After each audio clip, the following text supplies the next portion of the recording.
kosher market that killed 6 people was targeted. Australia is quite literally sizzling. According to scientists, Tuesday marked its hottest day on record, an average maximum temperature of 40.9 degrees Celsius. That's 105.6 Fahrenheit. With the bang of the gavel, the U.S. House of Representatives convened for a vote to impeach President Donald Trump on Wednesday. A momentous and deeply polarizing act Congress is expected to carry out for only the 3rd time in the nation's history. If Republicans want to defend the president's indefensible behavior, they can do so. This is the most unfair, politically biased, rigged process. Article 1 is adopted.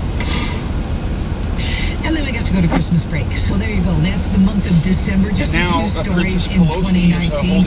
And again, how interesting. We went into Christmas, and because the articles were never officially transported to the Senate, there was kind of this legal limbo with whether or not he had officially been impeached because no articles had been delivered.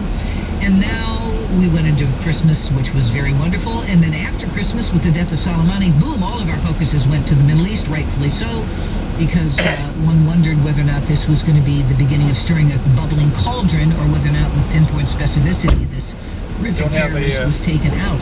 Well, now that the president gave his remarks earlier this week, a little after 11 from the White House, basically saying that the weapon of choice now are sanctions, which I think is brilliant, by the way.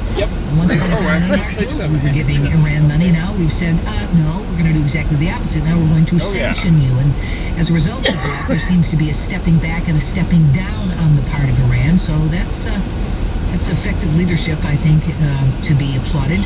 But now we're going back to the impeachment issue. So now the Speaker of the House announces today that the articles are going to be, quote, officially delivered to the Senate at some point.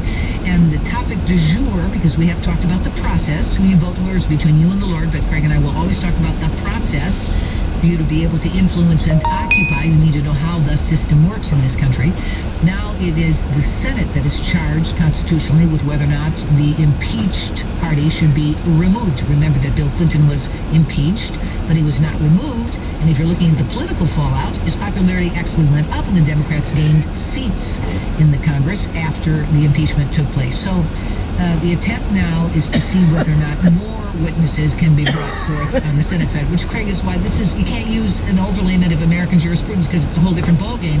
So even though there's an indictment here, the trial really goes in the Senate. So now it's the question of whether or not there's going to be more witnesses. And the speaker, or the leader on the Senate side, said, no, we can set the rules, I got the votes, there's going to be no more witnesses that are going to come. So it's like you can hear this collective groan. By the way, if you're looking into poll data, if it makes any difference to you, apparently this hasn't caused a change. If you loved the president, it didn't affect you. If you don't like the president, it didn't affect you. So welcome to Washington. Yeah, it's been called the practice of constitutional politics. 2 different terms. You think of the Constitution as law, you think of politics as politics. There's a combination of the two. Because the Constitution sets the parameters for this impeachment process, and yet it is driven. If he's got a full load, though, he'll have to wait at the church for he and I to get back. I can't wait outside. I'm not going to wait outside. Author of the op-ed was, but it's a very partisan for somebody who obviously is aligned. Well, you can wait in here. Expect me to wait outside. No, you can wait in the van here. And the bread. No, you can wait in the van. I'm not asking you to. You can wait inside the van here and just start it up when you need the heat. I don't know how to do it. I'll show you how to do that. Yeah, I'm going to show you how to do some things in this van, so if you ever need to do that, you're free to do it. Political question, and if it is, it gets tossed out of court. Supreme Court does not want to take up, just like no federal court wants to take up. Then, Mom, you know what? We're going to fix that. I want you to let me work with you on that. That's a childhood issue, and I believe it would be good therapy for you, because you're blamed for everything going wrong as a child. I know what that's all about. This would be good therapy.